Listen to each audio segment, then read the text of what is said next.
Está começando mais um Trilados. Eu sou o Ricardo Hirsch, estou com o Fábio Carvalho, o Rodrigo Roenes e estamos com o Eduardo Braz, treinador, já foi praticante, agora está mais dando ordem. Seja bem-vindo, Braz. Valeu, obrigado pelo convite aí do Trilados. É um prazer aí estar com vocês falando um pouquinho do que a gente gosta. Vamos falar um pouquinho do que a gente falou ali no Bastidores. Então vai precisar de uns 3 dias, né? Já dá um programaço já. Não, dá um programaço, a gente tem que ter advogado ali. Advogado não, chama de Gilmar, né? Chama de Gilmar, porque qualquer advogado não vai resolver, não, cara. Braz, vamos lá, cara. A gente costuma, toda vez que a gente traz convidado aqui, a gente fala bastante sobre o momento atual, não trazendo tanta história, mas a gente queria só que você passasse bem rapidinho, cara, do momento em que o triatlon saiu da parte que você praticava até a parte que você falou, cara, vou de fato olhar muito para isso daqui, quero ser um cara bom de treinador, como treinador, o projeto que você estava antes e o projeto que você está agora à frente da sua assessoria. Tá, legal. Bom, eu tô no triatlon desde 97, cara. Eu comecei praticando esporte numa academia, chamava Academia Munhoz, onde surgiu o Poliana, o Angelotti. Então essa foi meu primeiro contato ali com a natação, comecei a correr. Enfim, faço um corte, fui pra educação física e sempre aquele negócio assim, puta, eu queria trabalhar com Jogos Olímpicos, eu queria ser treinador de alto rendimento. Nem sabia direito de que esporte.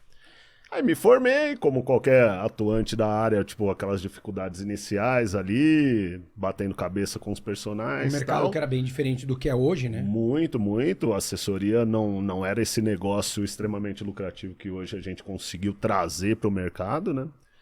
E aí, quando eu tava, confesso que já desanimado, lá em 2011, com a tal da assessoria esportiva, pensando em parar com a área, veio um cara que trabalhava comigo e falou assim, porra, tem um concurso no SESI que é para natação. Você não quer prestar? Eu falei, vou ver esse edital. Quando eu olhei o edital, tinha lá para triatlon em São Carlos. Eu sou de São Paulo, capital. Eu, porra, triatlon São Carlos, acho que eu passo nisso aí. Fui e passei. Fiz lá o processo seletivo.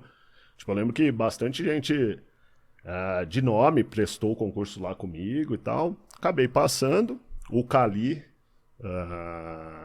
ex-treinador aí do Reinaldo, Carla Moreno e todos mais, estava à frente do projeto. E aí eu passei meio que para auxiliá-lo. Aí, diga-se de passagem, ali eu era um atleta mais ou menos mediano, ainda era atleta, tinha tipo feito quarto no Ironman Brasil na minha categoria, pego vaga, mas não tinha ido e tal. E aí fui pra lá, caraca, treinava muito com a molecada, tinha uma molecada jovem da base lá, como técnico auxiliar. Quando deu uns 3, 4 meses, por uma questão ali da gestão, opção da gestão do projeto, do SESI, eu virei o head coach do projeto. E aí, cara, como foi o corte total de aquele Eduardo Braz, treinador-atleta, meio treinador, para um cara totalmente focado no alto rendimento. É hora de decidir, né? E foi fácil, né? Uhum. Eu lembro que a pergunta do gestor era assim, poxa, eu tinha 3 meses de empresa, você tá preparado para assumir a equipe? Aí tipo, cara, tô. Nem sabia direito. Tava ainda sondando o que era o projeto, o que era a entidade, porque é uma entidade que eu dou total valor, mas é uma entidade complexa, né? Não é uma entidade, não é uma empresa privada, tem muitas diferenças, então... Tem suas peculiaridades que não é o padrão de gerente, diretor, não é como uma empresa. Exato, não é foco no lucro, enfim, tem N coisas, né, que eu fui aprendendo ali ao longo do projeto. E aí eu fiz essa opção rapidamente, era o que eu estava com tesão de fazer, era o que eu tinha me proposto lá atrás, quando eu comecei a educação física em 2000, e conseguiu o que a gente conseguiu desenvolver lá. Eu sinto bastante orgulho desse período que... Quanto tempo você ficou lá? Cara, eu fiquei 10 anos e meio. 10 anos e meio. E você também fez muita viagem com a seleção, né? Viajou muito. Se eu fosse mais esperto com o acúmulo de milhas, eu tava feito, cara. Mas eu ainda era muito... Aprendendo. Faixa branca. Era totalmente faixa branca. Agora que eu tô tentando acumular milha, mas não viajo mais tanto, então... E atingir o objetivo que era Jogos Olímpicos, né? Sim, sim. Eu fui em 2012 com o Reinaldo, muito ali como técnico de apoio, né? O técnico oficial era o Sérgio Santos, que é diretor técnico hoje da CBTRI, da Confederação. E em 2020/21 eu fui lá fui como técnico oficial, 2 atletas classificados e consegui atingir meu objetivo. Como é que foi Londres, cara? Assim, Cara, de você chegar lá, né, e falar assim, pô, aquele sonho meu de 2 anos, praticamente 3 anos atrás, que você vinha, né? Sim, sim. Achando que poderia estar um pouco mais distante do que de fato estaria. Londres, assim, foi algo que eu considero muito um degrau, um ganho de experiência fudido, e que eu trabalhei pouco no processo, né? Porque era o Reinaldo já formado, Pronto, já. né? Era um atleta pronto. E aí eu fiquei com ele ali da saída do antigo treinador até os jogos. Isso deu uns 9 meses, 8 meses, talvez, um pouco mais. Então foi algo muito de experimento. Sim. Então, tipo, eu achei fenomenal. Do ponto de vista, foi a modalidade que teve mais espectadores, obviamente gigante, né? não oficial, né? Por conta dos irmãos, né? Por conta dos irmãos e Javier e os irmãos ali, os Londres ali chegaram como favoritos eminentes, isso, né? E o parque gigantesco, a estrutura fenomenal. Então, você tinha uma arquibancada, sei lá, para 1.000 pessoas e mais de 100 mil pessoas assistindo a prova. Era uma coisa absurda, assim, cara. Então, eu achei isso tudo fantástico. E eu acho que, assim, um dos insights que só Londres me trouxe, mas esse longo tempo que eu fiquei aí à frente do projeto, é que cada viagem, cada prova que eu ia, eu aprendia muito sobre o triatlon, que Sim. é outro esporte do que a gente vivencia aqui no Brasil. O triatlon de Jogos Olímpicos, o Fabinho já participou. É profissional mesmo. Nesse finalzinho ali de 2012 ainda nos encontramos em algumas viagens. Cara, é outra coisa. A dinâmica, se a gente entrar em parte técnica, você tem N variáveis. Mas você diz comparado com a longa distância, Brás? Comparado com o triatlon que se desenvolve aqui no Brasil. Okay. Não só pela distância em si, e eu tô falando de estrutura, organização, dinâmicas de prova, quantidade de atletas que se larga numa prova profissional, uma prova elite desse nível e uma prova profissional aqui no Brasil. Eu acho que quanto até uma parte estrutural, né, do quanto aquele local que vai receber aquele evento, não necessariamente Olimpíada, porque você foi para etapas de Mundial que não eram, o Fabinho também participou, você fala, não era a etapa, era uma das etapas do circuito ali que pontuava, mas você percebe que aquele local ele abraça o negócio de uma maneira muito diferente. E que quem não vive ou nunca foi num evento como esse, não tem ideia. É muito difícil mesmo você... Não, e né, você Fabinho? vê também a organização das outras equipes, tipo uma equipe inglesa, quantos caras são organizados, quanto eles trabalham em cima de cada atleta, desde a parte psicológica, nutricional, equipamento, e aí vai, né? E não necessariamente só os mais tops, como né? ele falou, é uma escola, né? É uma escola e assim, o que eu via muito que cada vez mais, meio que clichê, mas cada vez mais eu via que resultado desportivo, em especial no triatlon, está relacionado a trabalho, não a acaso, não a talento, né? Então, tipo, o nível de organização de determinadas delegações era uma coisa absurda. Pô, você pega... Fórmula 1, né? Hoje todo mundo vê isso, né? Porque o Instagram, a galera vende isso. Você olha as páginas dos noruegueses, você pode ver isso. Mas você vê, naquela época que não tinha a rede social, não tinha esse acesso. Atrás, né? Você vê isso ao vivo, era fenomenal. E às vezes a gente bate aquela revolta. Puta, quando que eu vou chegar nisso, cara? E você vai tentando batalhar, vai fazendo as ligações, vai as parcerias que cabem dentro do teu orçamento, dentro do teu, da tua realidade. Mas também, além disso, a dinâmica de prova é muito doida. Vou te dar exemplos. Qualquer brasileiro, mesmo de curta distância aqui, você tinha circuitos de 20 km, um brasileiro sprint, de ida e volta, acabou. O percurso 20 km ida e volta. Cara, a gente foi para um Mundial em Roterdã, não me recordo a data, sei lá, 2017. A prova olímpica continha 8 voltas, cada volta 17 retornos ou retomadas. Faz a conta, aí falando um pouco da parte técnica, imagina o VI disso, o índice de variabilidade desse pedal. Só arrancada. É outro esporte. É outro esporte. Uma coisa é se manter 200 watts ali numa constante, outra coisa é, de repente, você terminar uma prova com a mesma média, só que você ter 50 picos de 400 watts, ou acima de 400 watts. E mesmo watts. na corrida, né, Braz? Na corrida, tipo, você pega o circuito super travado, vários retornos de 180 graus. Curtinha também. E os caras correndo 29. Tipo, 4 voltinhas, entendeu? E não é aquela corrida assim, não era aquela corrida, por exemplo, vou correr a 30-0 na esteira, 20 por hora do começo ao fim. O cara começa a 23,5 por hora.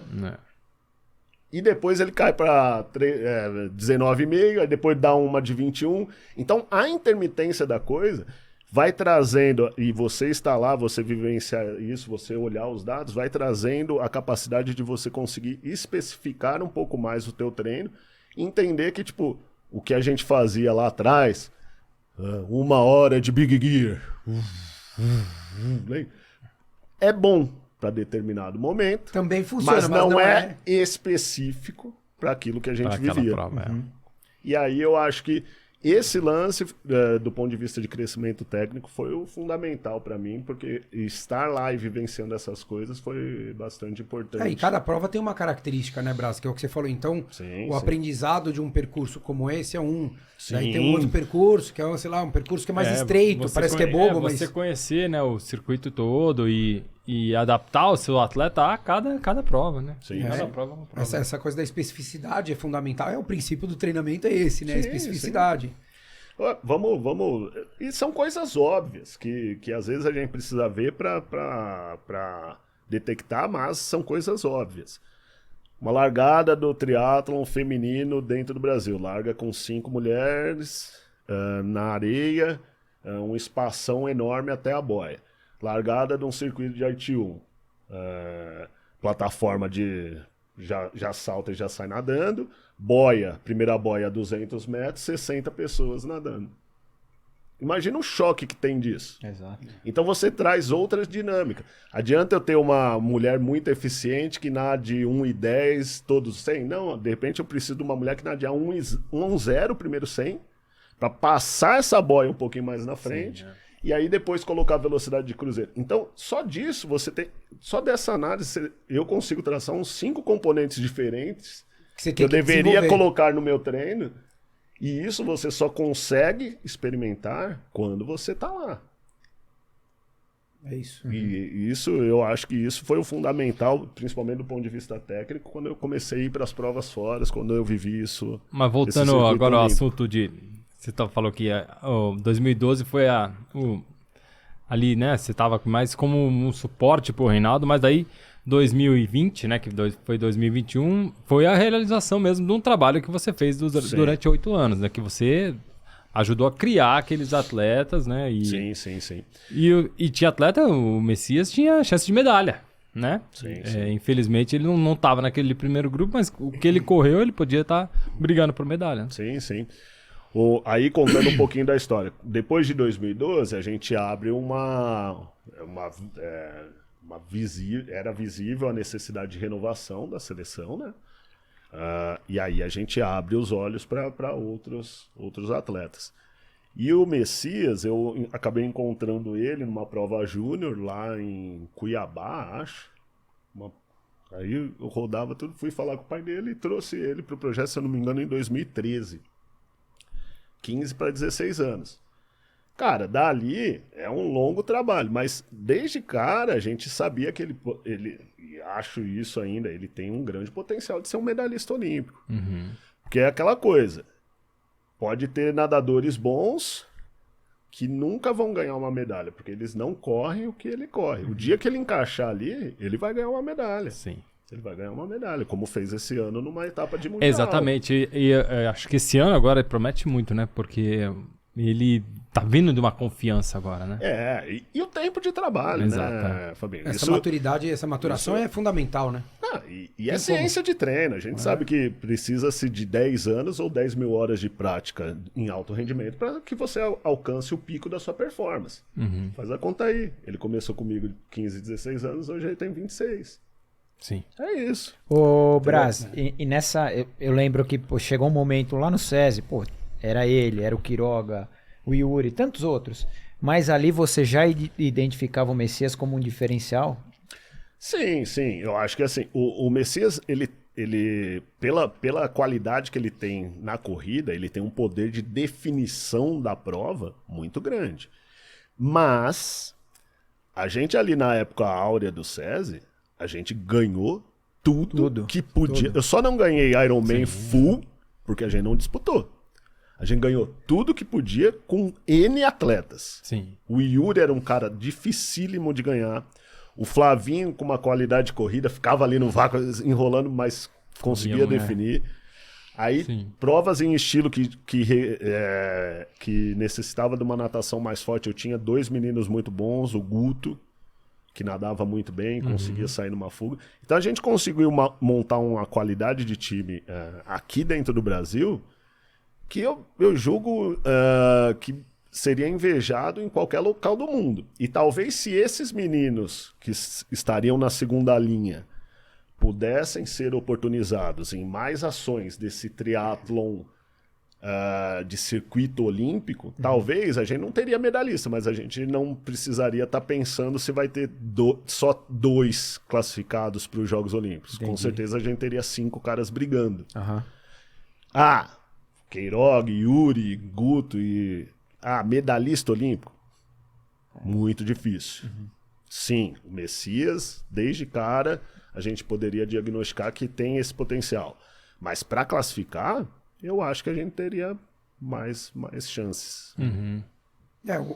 Acho que essa parte é importante que você falou da renovação que teve que ter, o olhar de você eu digo, Do treinadores, projeto o inteiro, triatlon, né? o triatlon brasileiro tem que pensar em trazer novos nomes. Né? Hoje a gente tem ali principalmente o Messias e o Miguel, onde ambos vieram num projeto como esse, né? Desde cedo. Sim. Eles acho que são uns poucos que nasceram triatletas. Sim. Né? Assim, que com 14, 15 anos de idade falaram, eu vou ser triatleta. Não era um nadador que... Não. Falou, eu vou para aquilo ali. Você acha que a gente não... Assim, eu acredito nisso, que a gente não pode se apoiar nisso. A gente tem esses 2 nomes. Temos ali no feminino também mais 2 nomes ali que podem ali disputar, que estão lutando para brilhar. Mas eu acho que a gente tem que ter mais. Você vê o triatlon com essa preocupação, Brás, ou não? Cara, eu acho que aqui a gente comete uma... Então, até pela questão social do país, a gente tem uma falha no processo.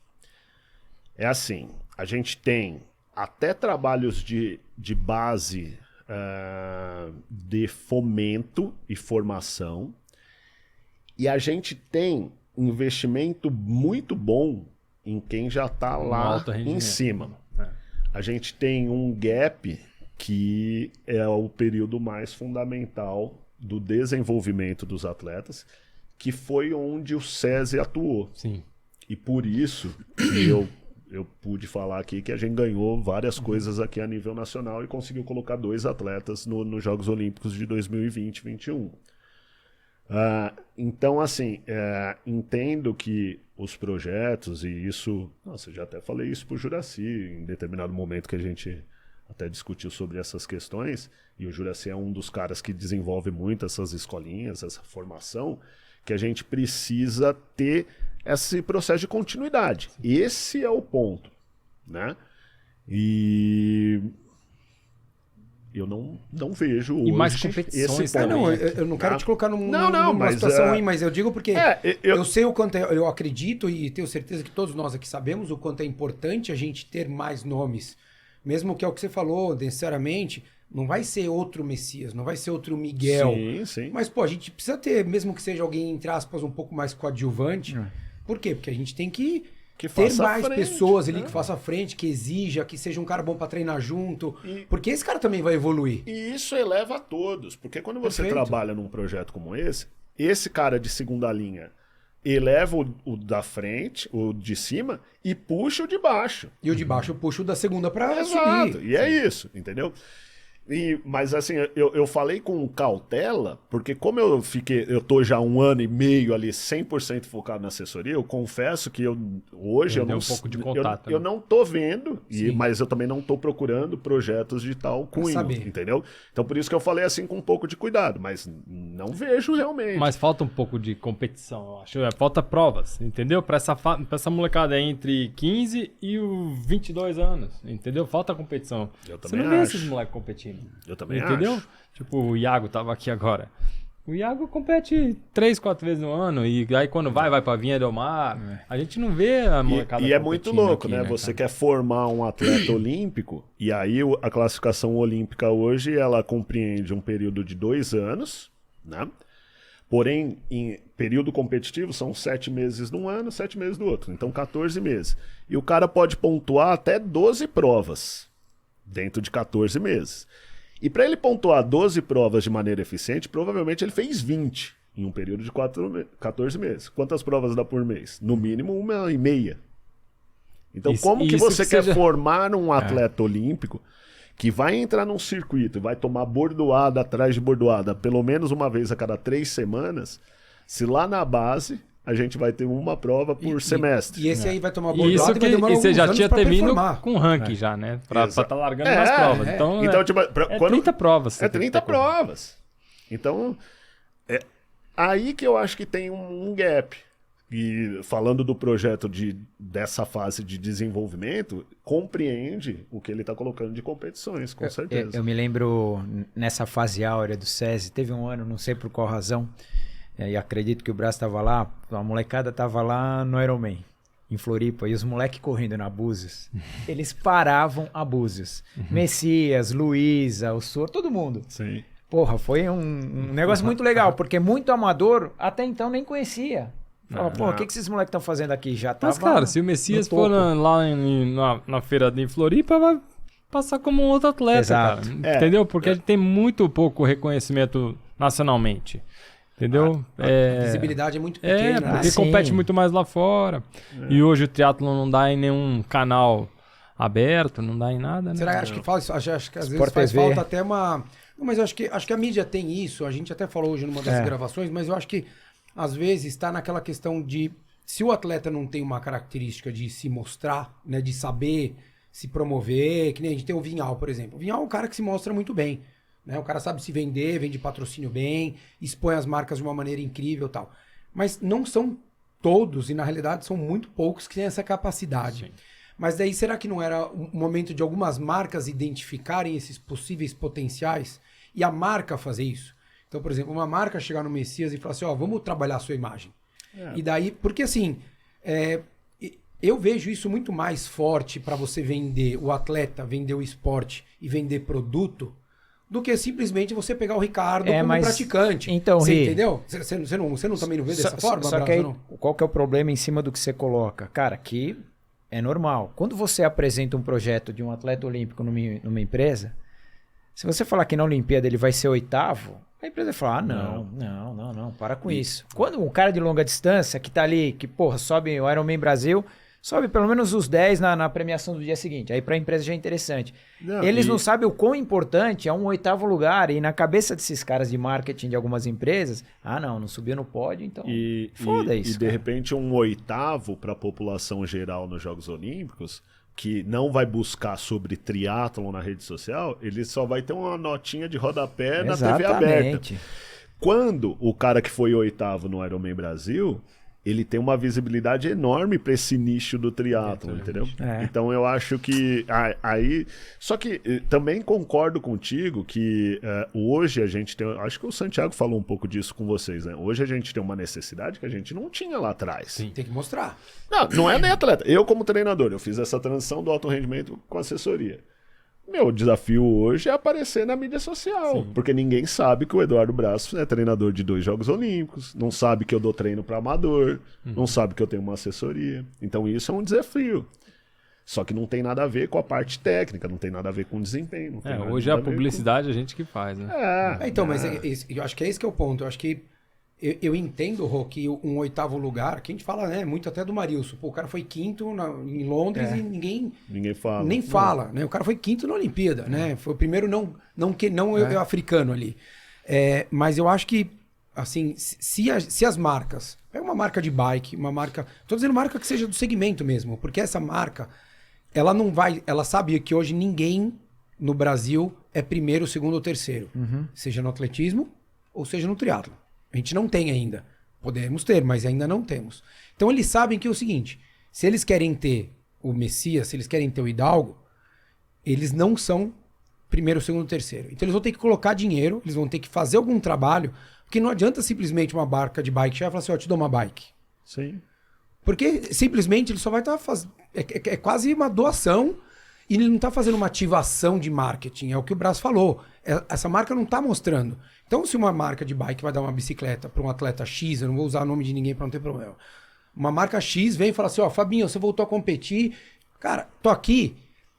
Eu vejo como, entre as obrigação dessa marca, ativar. A gente falava do próprio Igor, quando ele tinha Mizuno, né? Que a Mizuno chegava, patrocinava e colocava uma modelo tirando foto no stand do Ironman Brasil, em vez de colocar o Igor. Né? Então eu acho que às vezes é um pouco disso para não ter isso que você falou do Messias, Fabinho.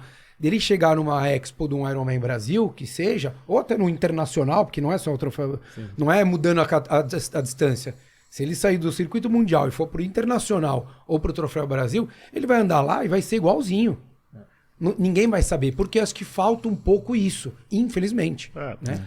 Eu acho que você colocou um pouco disso da responsabilidade da marca. Eu acho que é a responsabilidade também do atleta. Não, sim. Né? Eu acho que mais ainda do atleta, porque a marca hoje ela tá olhando o número, né? Ela quer vender. Então, acho que poucas, né?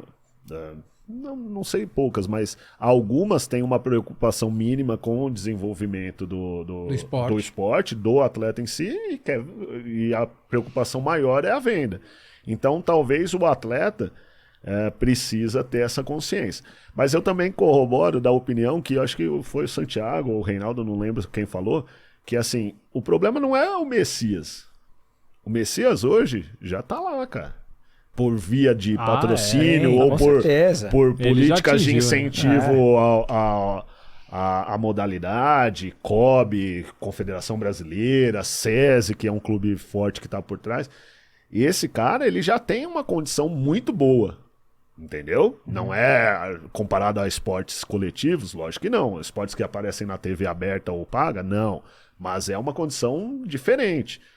O problema está naquela fase transitória. Sim. Como que a gente tira o Messias de 15 anos lá de Fortaleza e faz virar o Messias... Faz esse corte de 10 anos que foi o meu trabalho, sem o SESI. Sem a ajuda do Como SESI. que faz esse trabalho de 16 anos do Messias para 26? Como que a gente atua nesse corte? Acho que projetos que pensem nisso aqui são essenciais para a continuidade. Uma das ideias do Team Bravo era isso, né, cara? Era criar mais um time, mais uma equipe para fomentar o triatlon. Depois ter uma formação, né, um trabalho de base. E eu acho muito importante o trabalho de equipes, entendeu? Tipo um SESI, um Pinheiros. Tem até uma rivalidadezinha, sabe? Tinha. Entendeu? A gente chegava nas provas, tenho certeza que o gente... SESI queria ganhar do Team Bravo, o Team Bravo queria ganhar do Pinheiros, entendeu? E a gente vive no país do futebol, não é? Cara, a gente gosta disso. Sim. Quem compra gosta dessa rivalidadezinha, gosta de torcer, sabe? Então, isso eu acho que seria legal, cara. Eu acho que na França, o Fabinho já competiu bastante. Os caras têm prova lá toda semana e eles têm os clubes que contratam atletas externos e estão competindo entre eles e as competições são campeonatos individuais e de clubes, entendeu? Então, cara, é muito doido isso, cara. Essa mentalidade acho que a gente precisava trazer. Esse formato é o que faz os franceses, porque os franceses nem tem muita grana, né, o país.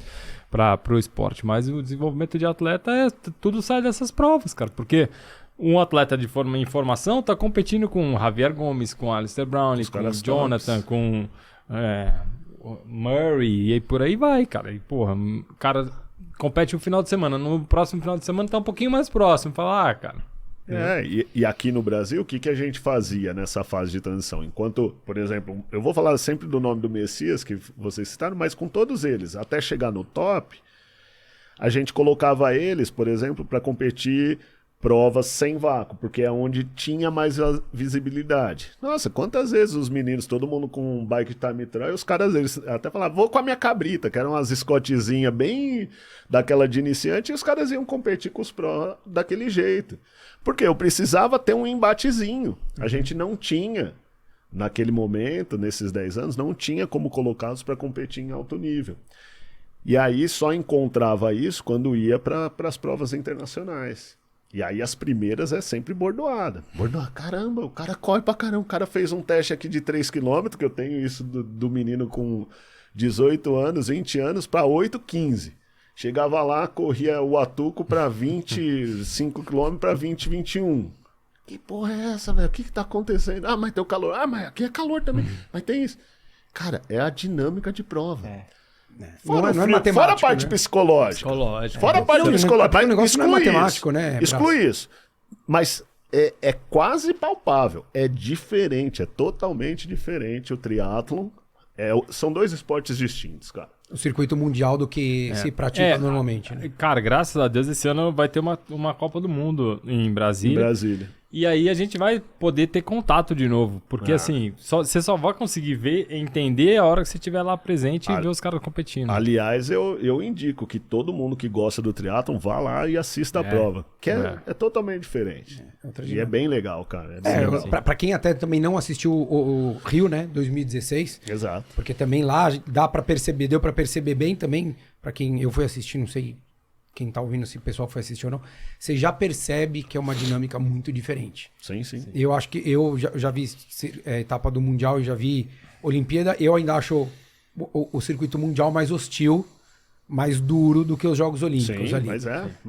Mas é muito legal. Acho que é o que o Braz falou. Acho que a gente tem que chamar e a gente, de fato, tem que tentar fazer com que... dane-se que você faz um ano triatlon. Vai lá consumir isso daí. Vai ver qual é que é. Vai entender, pra você valorizar aquele atleta profissional, aquele triatleta profissional que você vê, para as marcas entenderem. A gente falou, né, de Londres, o absurdo que foi acompanhar, né, a quantidade de público que acompanhou ali os Jogos Olímpicos, o triatlon nos Jogos Olímpicos. Por que a gente não pode fazer isso? Né? Inclusive, eu acho que isso poderia ser uma missão de nós, treinadores de assessorias esportivas. Cara, dá um incentivo àquele nosso atleta também fazer ali, de repente, uma etapa de brasileiro. Eu não vi ainda se tem calendário, se o calendário tá ok, se não. Mas tentar trazer um pouquinho dessa realidade dos Jogos Olímpicos, do triatlon olímpico, para dentro das assessorias. Para evitar também que a gente sente e comece a reclamar assim, poxa, veio o cara que não corre nem 5 km já com a inscrição de Ironman feita. Pô, mas eu nunca trabalhei isso de incentivar meu grupo a fazer as provas sprints e vou esperar que o iniciante venha pensando no que o beabá do triatlon, do que a sequência lógica e correta do triatlon, que esse cara queira fazer o sprint para depois o olímpico. Pô, peraí, vamos tentar trabalhar direito também, né? Vamos incentivar o cara. Eu tenho um grupinho que vai fazer sprint. Vamos começar pelo sprint? Ninguém tem um grupinho do sprint. Todo mundo quer pôr 60 caras lá em Floripa, mas não quer ter 20, 10 na copinha interior que tem aqui no interior de São Paulo. Sei lá, no Troféu Brasil mesmo, que tem prova sprint. Então, acho que às vezes a gente tem que olhar pra gente mesmo e fazer ali uma meia-culpa para conseguir melhorar aí o nosso esporte também, né? Não, de fato, cara, porque se a gente for pensar o quantas pessoas ingressam, né, Braça? A gente, o Rô não fez, mas todos nós começamos ali, década de 90, o triatlon, e a gente ia para um troféu, ou para o internacional, a largada da 18 a 24 tinha 150 pessoas. Mas um bom exemplo... Né? Então, cara, não é possível que dali não sairia triatletas bons para um olímpico, para depois para fazer um meio, para fazer um Iron, ou até para espelhar ou para consumir aquilo ali. Hoje a gente vai fazer uma prova dessa, é o que você falou. Pô, você vai ver a largada, tem que juntar 3 categorias para ter 70, 80 pessoas largando. Mas daí, às vezes, a minha culpa é nossa, né? De falar, pô, será que eu também não tenho que ficar pilhando e cutucando meus alunos pra... vamos pra Santos, vamos pra Santos. Ah, é caro, pô, mas é caro mesmo. Mas vamos fazer. É importante pro seu desenvolvimento. Ô, Rê, mas cai naquilo de ninguém quer correr prova de 5 km e 10 km, que a gente já tanto mais falou. ou menos, cara. Porque assim, ó, mas um eu acho que, exemplo, então, mas é que eu acho que a sabe o gente é? tem que ficar empurrando, entendeu? Um bom A gente tem exemplo o que o Braz é falou. o pessoal do Paraná, cara. Tem a prova do Sesc lá e eles têm várias outras provas também ali no litoral. E, meu, os caras tá sempre lotada. A inscrição sempre acaba... sold out, Exatamente. né? Acaba a inscrição em meia hora. A prova lotada e, cara...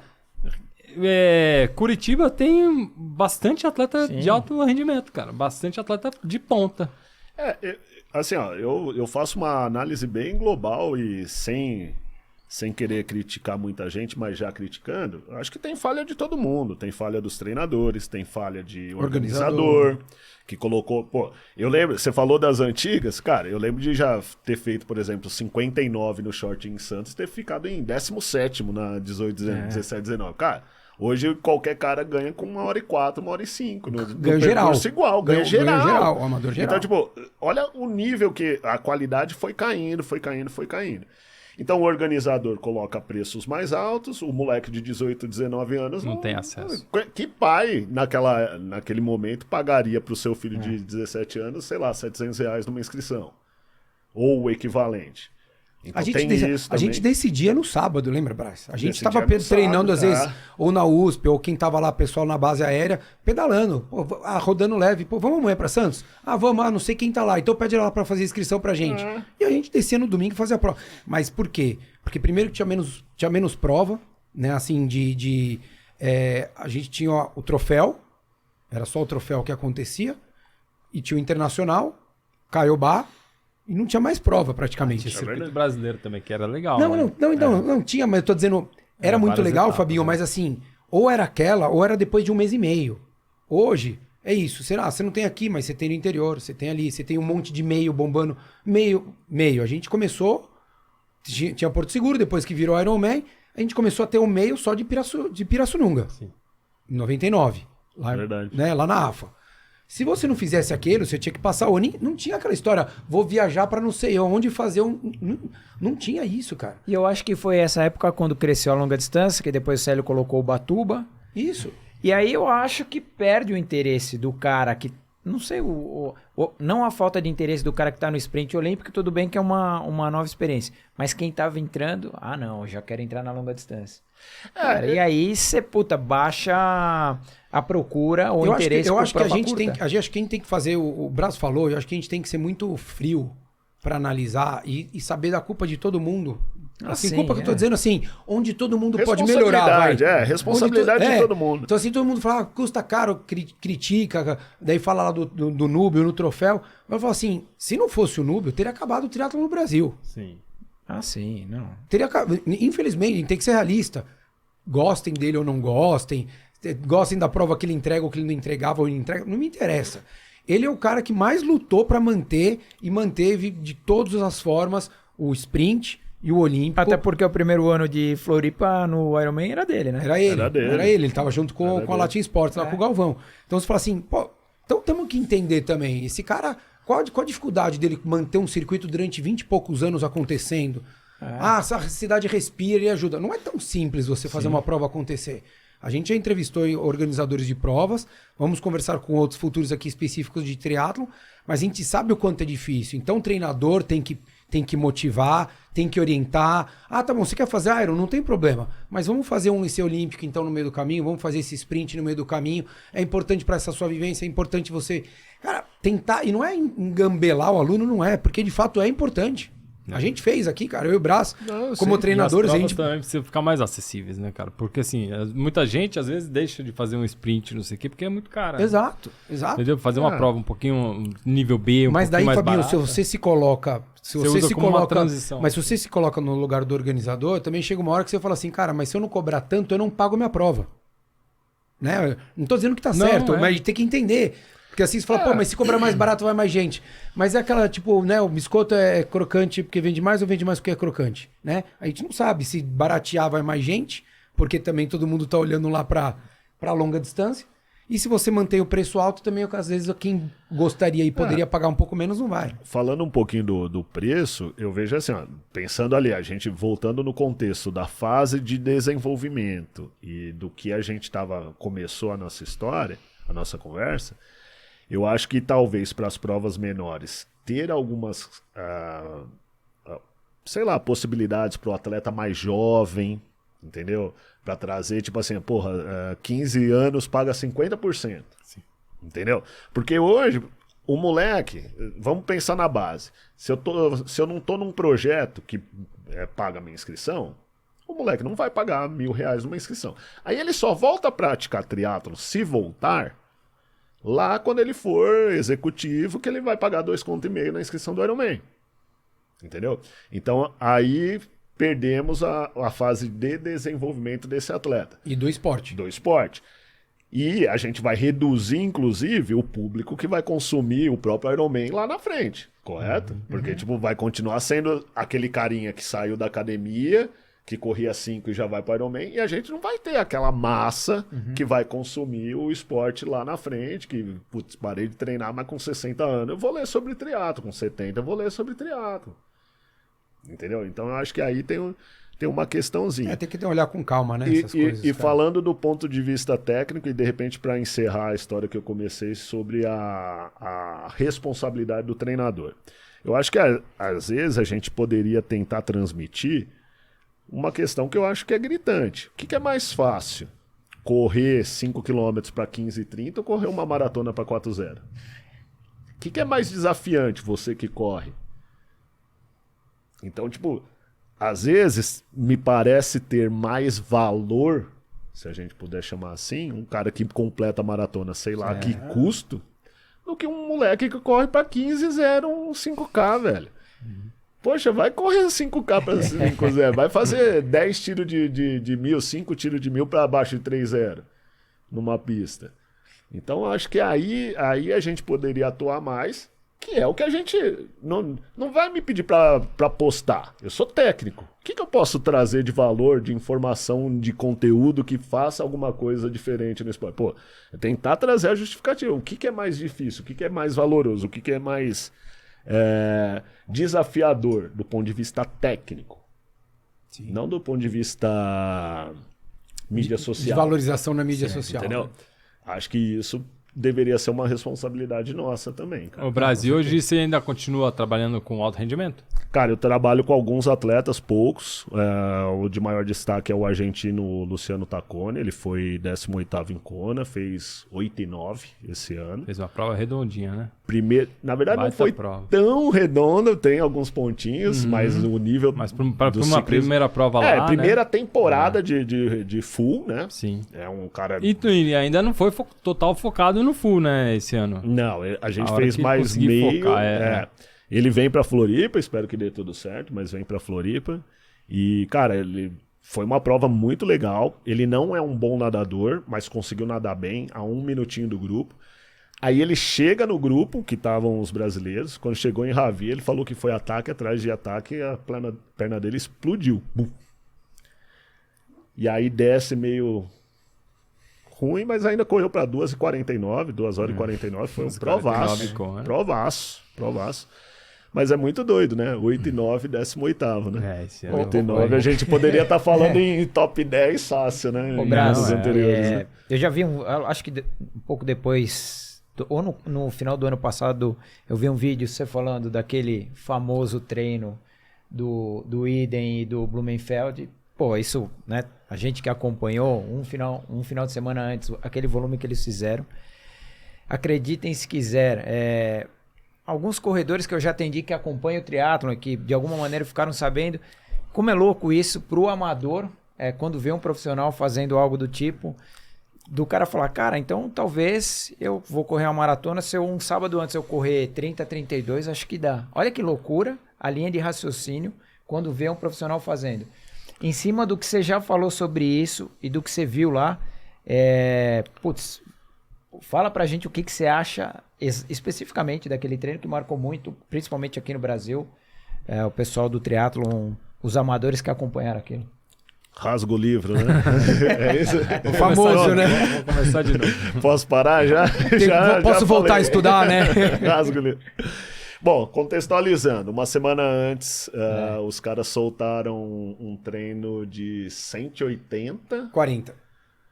Não, então, no sábado foi 180. Nadaram e fizeram Nadaram 180. 5 pau ou 4 pau e mandaram 180. Para 4 horas e meia, se eu não me engano. E no domingo, pedalaram 100 e mandaram 40K na sequência. E eu, terminando um treino com o meu grupinho amador, passo para eles e eles lá, correndo lá na... Caramba, esqueci o nome lá do lugar do condomínio que a gente tava lá. Eles correndo no sol do meio-dia mesmo. Puta, trocando ideia, 3,45 por quilômetro. Eles mandaram esse treino. Então assim, cara, eu acho que... Aí eu comecei a pensar, tanto que eu gravei esse vídeo, eu acho que depois de uns 3 meses, cara. Não foi logo instantâneo. Digerindo. Assimilar, né? Não, mas eu já tinha visto algumas coisas, inclusive com o próprio Reinaldo, em um camp que a gente fez em 2013. Ele, antes de correr uma etapa do Mundial em Londres, em 2013, para 30-0, ele 2 semanas antes mandou um treino de 42K. Isso eu vi. Então, aí eu comecei a raciocinar. Então, primeiro é o seguinte, né? A gente fala de Kona. Cara, esses caras estavam 4 semanas em Kona. Então, eles já... Imagina uma curva de treino. Ele deu o pico antes de chegar em Kona. Provavelmente ele foi para Kona. Fuso, calor, ele espera um tempo para adaptar. Então, ele baixa essa curva de treino. Recupera. E aí, ele dá um pico de volume um pouco mais perto da prova. Essa estratégia de taper, ela pode ser utilizada assim. Então isso Não é que eles vêm fazendo isso todo final de semana. E não vão fazer para todas as provas, porque na realidade Exatamente. eles tinham ali 10 horas de fuso, né, de diferença de viagem, entraram no fuso, então recuperou, né, Brás? Colocando em palavras bem simples, né? Ele entrou no fuso, diminuiu o volume, ele carga. provavelmente baixou 10, se são 10 horas de fuso, 10 dias de carga mais baixa para adaptou o calor, a frequência por conta da termorregulação já baixou depois desses 10 dias. Aí ele vem com alguns treinos de longa mesmo. Então ele consegue colocar uma carga. Segunda coisa, se o cara é econômico ao ponto de correr dentro de um Z1, Z2 a 3,45, 40 km para ele é 2 horas e meia. Então não deve ser o pico longo, de longo que ele fez para a prova. Como um 180 para 4 horas e meia, não é nem perto de um pico de longa que eles postam, por exemplo, pedalando na base 300 km. 300K na altitude. Então vamos lá. 4 horas e meia e 300K na altitude. Nós estamos falando de 9 horas, 4 horas e meia, 50%. 50% da carga de pico na semana de taper cabe, não cabe? Cabe. Terceira coisa, esses caras controlam tudo. Então, o cara faz lactato, glicemia, reposição hídrica, o que for. Então eles não deixaram durante... Imagino eu... E nem ouvi nada do treinador dele, mas imagino eu que durante a sessão de treino, durante essas sessões específicas que eles fizeram de treino, eles não deixaram baixar em nenhum momento nenhuma variável que pudesse trazer maior fadiga. Penso eu.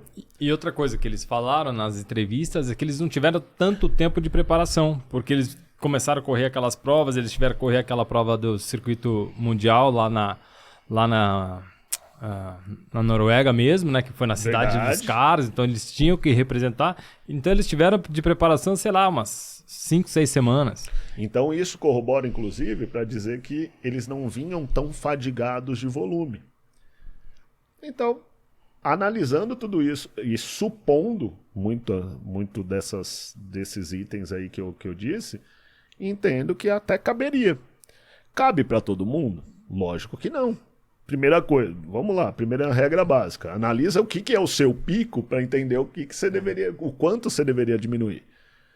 Mas não foi só eles que treinaram longos, não, uma semana antes. Eu vi vários atletas, inclusive brasileiros, pedalando 120 no domingo, correndo 20 qualquer coisa lá. É que é difícil, né? Eu acho que o que é difícil, né, Braz, é a gente tentar entender olhando Só um grãozinho, né? Então, é. assim, e não adianta olhar um mês, né? A gente ainda tá partindo de um mês antes de Kona, mas assim, para tentar entender mais ou menos, a gente dar uma opinião mais técnica, você tem que olhar pelo menos uns 6 meses. Sim, sim. Pelo menos uns 6 meses. Né? E o treinador tá lá, há quanto tempo ele tá com eles? Sabendo o que tá acontecendo todo dia, como o corpo tá respondendo. E por isso que eu fiz questão de gravar esse vídeo, porque o meu receio é que a mensagem que ficasse daquele treino é que serviria pro meu cara lá que treina 12 horas por semana, classificou pra Kona, mas trabalha mais 9 horas por dia. E que acha que tem que fazer chegou, até a semana anterior. E que 180. chegou em Kona na terça pra competir no sábado. Você entende? Tipo, ali. Então, o profissional nos serve como imagem, mas acho que muita coisa do alto rendimento a gente traz pro amador, mas a gente tem que ter um filtro.